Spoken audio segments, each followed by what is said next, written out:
সাইফকে হামলার পেছনে কারিনা, অভিনেত্রীর মন্তব্যে বাড়ছে সন্দেহ।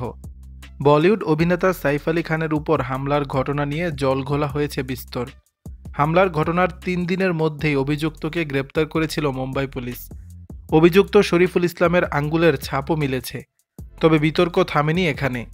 অভিনেতার উপর হামলার ঘটনায় নানা তথ্য উঠে এসেছে। এই প্রশ্ন উঠেছে, আদৌ সাইফের উপর কোনো হামলা হয়েছিল কিনা, কারণ হামলা নিয়ে একজনের সঙ্গে অন্যজনের বক্তব্য মিলছে না। সম্প্রতি অভিনেতা কমল আর খান দাবি করেছিলেন গোটা হামলার ঘটনা আসলে সাজানো। গুঞ্জন রয়েছে এই ঘটনার নেপথ্যে নাকি ছিলেন স্বয়ং কারিনা কাপুর খান। শুরু থেকেই তার বক্তব্য আচরণ নিয়ে রহস্যের সৃষ্টি হয়। এর মধ্যেই এক রহস্যময় পোস্ট করলেন অভিনেত্রী। যেই পোস্ট দেখে সাইফ আলী খানের সঙ্গে তার সম্পর্কে চির ধরা দিয়েছে, এমনটাই অনুমান করছেন নেটিজেনরা। সাইফের উপর ৬ বার ছুরিকাঘাত করেছিলেন শরীফুল। শির দ্বারায় ছুরি আটকে থাকা অবস্থায় হাসপাতালে গিয়েছিলেন তিনি।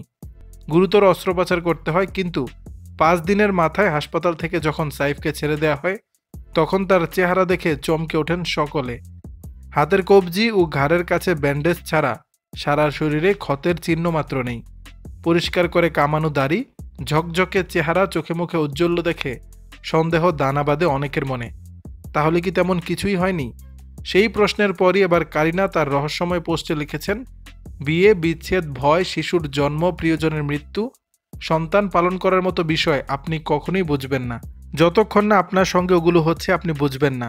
জীবনের কোনো পরিস্থিতি নিয়ে বিভিন্ন ধারণা ও কল্পনা কিন্তু বাস্তব নয়।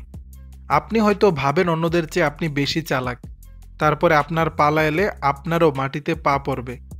এই পোস্ট নিয়ে কৌতূহল তৈরি হয়েছে অনুরাগীদের মধ্যে।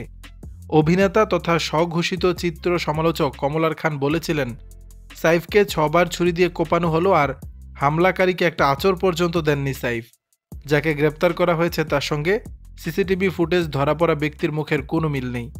তে আমার মনে হয় সে রাতে ওদের বাড়িতে কেউ আসেনি। এটা আসলে সাইফ কারিনার ঝগড়ার পরিণতি।